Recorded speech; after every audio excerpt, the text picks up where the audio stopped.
Hello, everyone. Thank you very much for joining Condatis for this presentation on Microsoft Verifiable Credentials, which is a technology in private preview. I am Dr. Elias Ekonomou. I am the security architect at Condatis, and I will be delighted to show you what Microsoft has in store for self-sovereign identity. So we believe here at Condatis that SSI is an open technology, and therefore there will be, and there actually are, multiple players entering the market at the moment. One of the players is Microsoft, who have just released a private preview of their SSI offering. This is based in Azure Active Directory, and this is acting as the issuer. So this leverages the power and the simplicity and even the compliance and the familiarity of Azure to offer SSI in a way that is slightly simpler, or rather, I should say, significantly simpler from a technical perspective than other offerings in the market. This is based on the Ion Ledger, which is a layer over Bitcoin. So it relies on Bitcoin to provide immutability of the ledger.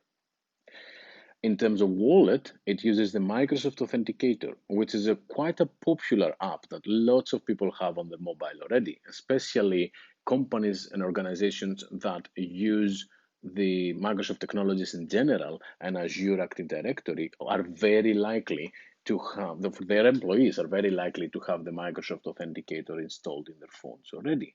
That simplifies things from the user's perspective as well. From the development perspective, they have already offered a Node.js API, and it can be used, as we have done, to issue and verify credentials on a web app. So we're going to show you a use case. The actors, this use case is actually inspired by the doctors in training use case. Of course, the doctors in training is a much larger use case. We're only going to show you a very small part of it, but we're going to do it with Microsoft's verifiable credential preview. So we have John Smith, who is pretending to be a graduate of Condatis University Medical School, although Condatis is not a university and doesn't have a medical school, but for the sake of this use case, we are going to pretend such. And Condatis is also going to be the issuer of the credential, which is going to reach the other side, which will be the medical council, which is the equivalent to the general medical council, and this will be the verifier. The flow is pretty simple. The user will be accessing the Condatis University website, and they will be asked to scan a QR code. Once they do so, they will open their Authenticator app, and they will be asked to log in. If they successfully log in, then they will receive a credential which will represent their medical degree. Then they can navigate to the Medical Council website, which will ask them if you want to register, well, you need to show that you have a degree. So it will ask them for a credential, and the user will choose to share it or not. But in this case, they will choose to share it, and therefore that will allow them to continue with the registration with the council. So enough saying, let's have a look at the actual demo. So here is what we have that we will use in the demo. First of all, I'm projecting the screen of my phone. I have connected my phone with a cable to my computer, and it shows the screen of it so that you can see what my phone is and what I'm doing it.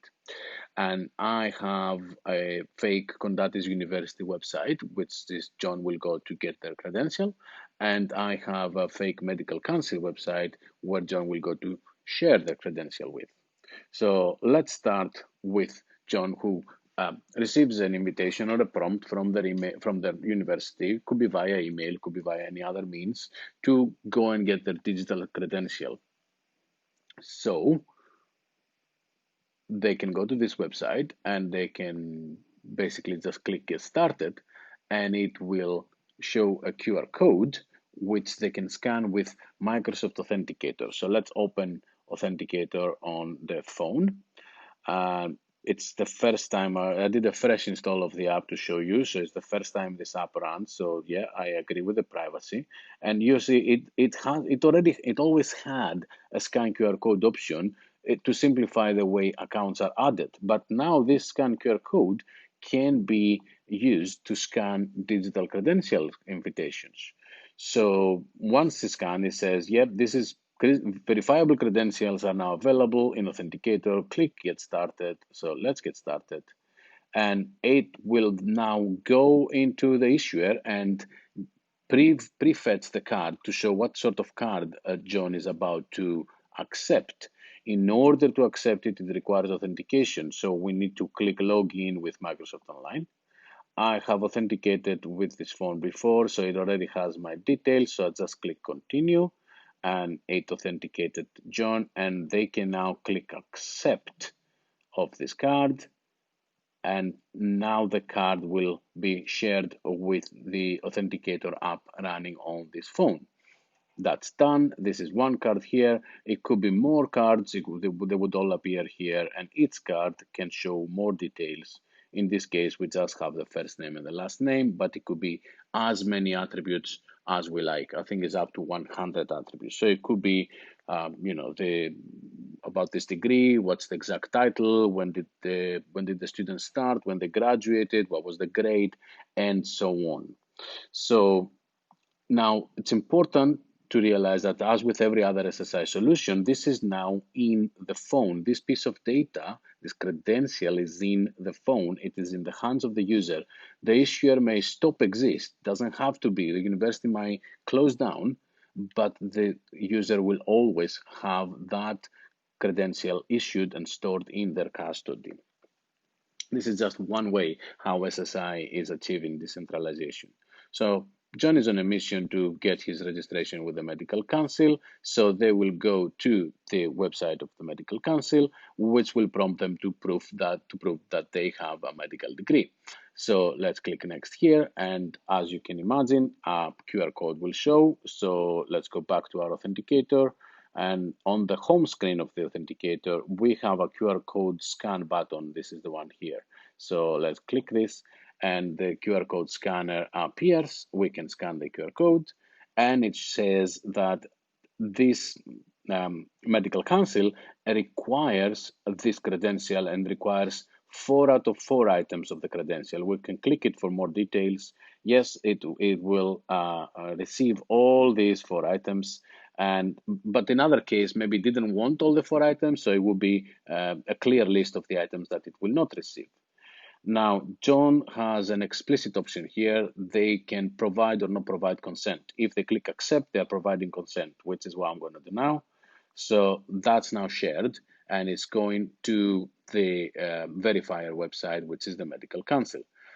Give it a second to work and pay attention to how this will change now.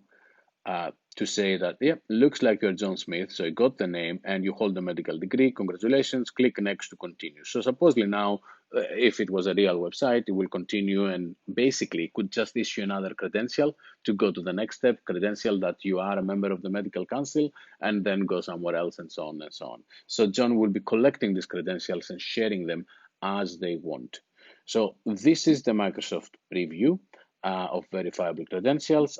Thank you very much for joining me, and I hope I will see you around in the remaining sessions of the hackathon. Thank you very much.